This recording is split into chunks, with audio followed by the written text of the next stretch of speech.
एक वृद्ध जिसके 11 संतान थे, 9 बेटे और 2 बेटे पहले होते थे, परिवार बड़े होते थे।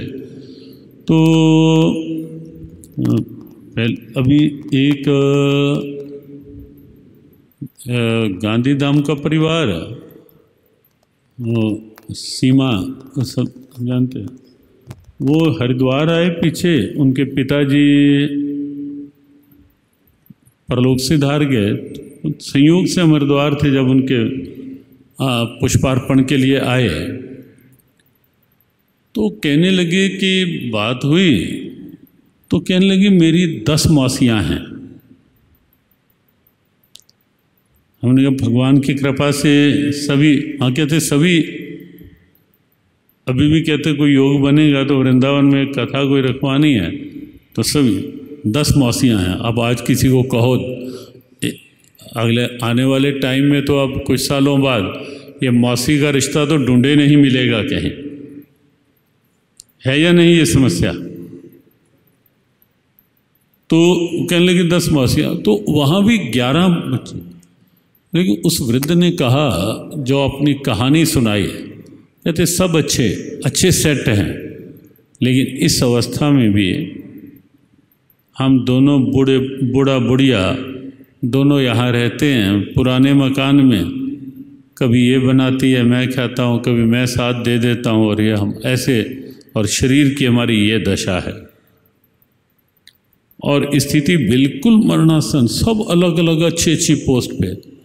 तो तब वहाँ जब हम उठ के आए, विचारा, मौन हुए कि ये क्या संसार का चित्र, कि जीवन भर 11 बच्चों को पैरों पे खड़ा किया।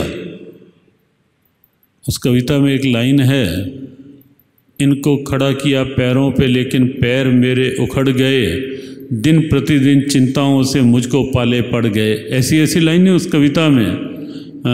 ये तो खड़े पैरों पे पर पैर मेरे उखड़ गए। और उसमें प्रारंभ है, मरने लगा जब वृद्ध एक तो पास मैं उसके गया, रख कर के यही आस बतलाए गए कुछ अनुभव नया, दुर्दशा में था बेचारा श्वास अंतिम ले रहा, निकट जाकर मैंने उससे डरते डरते ये कहा, मैं हूँ एक अनजान बालक दुनिया से बिल्कुल बेखबर, कृपा कर बतलाओ कैसे काटा जीवन का सफ़र। तो ये प्रश्न था कि कृपा कर बतलाओ कैसे काटा जीवन का सफ़र। तो उसके बाद तो बारी उनकी थी, उनके भाव की ओर से इतना मेरा कहना था तो कि आंखें उसकी भर गई, बात मेरी मानो जख्म पर नमक का काम कर गई। तो इस ढंग की वो कविता, बड़ी विस्तृत कविता। तो उन दिनों हमें ये लगने लगा कि ये इंसान कितना कुछ करता है। कबीर ने कहा ना, दीन गवाया दुनी से और दुनिया ना चली साथ, कि इंसान संसार के कारण धर्म कर्म छोड़े रखता है, भजन पाठ छोड़े रखता है।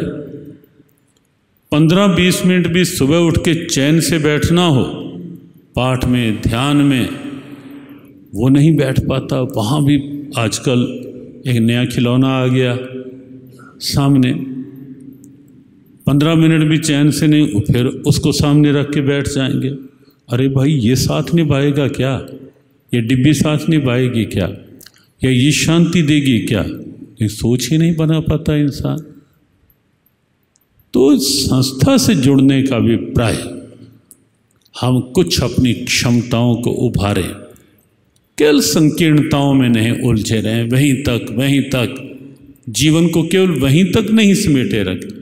और ये ना माने कि मेरा दायित्व केवल यही है। हाँ, परिवार को चलाना मेरा दायित्व है, व्यापार मेरा कर्तव्य है पारिवारिक दायित्व की पूर्ति के लिए, व्यवहार अच्छे ढंग से हो वो भी मुझे देखना है, सब कुछ अच्छा है। लेकिन मनुष्य जीवन है ना, ये भी तो हमें विचार करना है। मनुष्य जीवन है, कोई पशु जीवन नहीं है। और मनुष्य जीवन में क्षमताओं का विकास करके कितना कुछ और हो सकता है।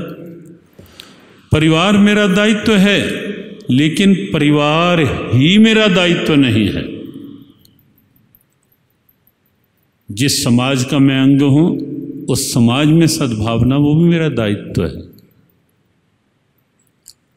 जिस ईश्वर ने जीवन और जीवन में सब कुछ दिया है और जिसके कारण से मेरा ये जीवन जीवन है, जिसके कारण से मैं व्यापार परिवार के दायित्व कर रहा हूं, उस ईश्वर के प्रति भी मेरा कुछ दायित्व है।